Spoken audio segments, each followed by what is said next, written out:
ಕರ್ನಾಟಕದ ನಾಡು ನುಡಿ ಕುರಿತ ಮಾಹಿತಿಗಳು. ಕರ್ನಾಟಕದ ಮೊದಲ ಮುಖ್ಯಮಂತ್ರಿ ಕೆ.ಸಿ. ರೆಡ್ಡಿ.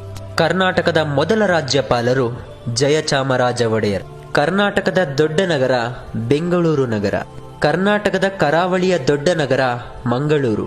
ಕರ್ನಾಟಕದ ಅತಿ ಎತ್ತರದ ಶಿಖರ ಮುಳ್ಳಯ್ಯನಗಿರಿ. ಕರ್ನಾಟಕದ ಅತಿ ದೊಡ್ಡ ಜಿಲ್ಲೆ ಬೆಳಗಾವಿ ಜಿಲ್ಲೆ. ಕರ್ನಾಟಕದ ಅತಿ ದೊಡ್ಡ ದೇವಾಲಯ ನಂಜನಗೂಡು ಶ್ರೀಕಂಠೇಶ್ವರ ದೇವಾಲಯ. ಕರ್ನಾಟಕದ ಅತಿ ಎತ್ತರವಾದ ಜಲಪಾತ ಕುಂಚಿಕಲ್ ಜಲಪಾತ. ಕರ್ನಾಟಕದ ಅತಿ ಚಿಕ್ಕ ಜಿಲ್ಲೆ ಬೆಂಗಳೂರು ನಗರ ಜಿಲ್ಲೆ. ಕರ್ನಾಟಕದ ಮೊದಲ ಅಣೆಕಟ್ಟು ಮಾರಿಕಣಿವೆ ಅಥವಾ ವಾಣಿ ವಿಲಾಸ ಸಾಗರ ಅಣೆಕಟ್ಟು. ಕರ್ನಾಟಕದಿಂದ ಆಯ್ಕೆಯಾಗಿ ಭಾರತದ ಪ್ರಧಾನಿಯಾದ ಮೊದಲ ಕನ್ನಡಿಗ ಎಚ್.ಡಿ. ದೇವೇಗೌಡ. ಕರ್ನಾಟಕದ ಅತಿ ಉದ್ದವಾದ ನದಿ ಕೃಷ್ಣಾ ನದಿ. ಕರ್ನಾಟಕದ ಮೊದಲ ಮ್ಯೂಸಿಯಂ ಬೆಂಗಳೂರು ಸರ್ಕಾರಿ ವಸ್ತು ಸಂಗ್ರಹಾಲಯ.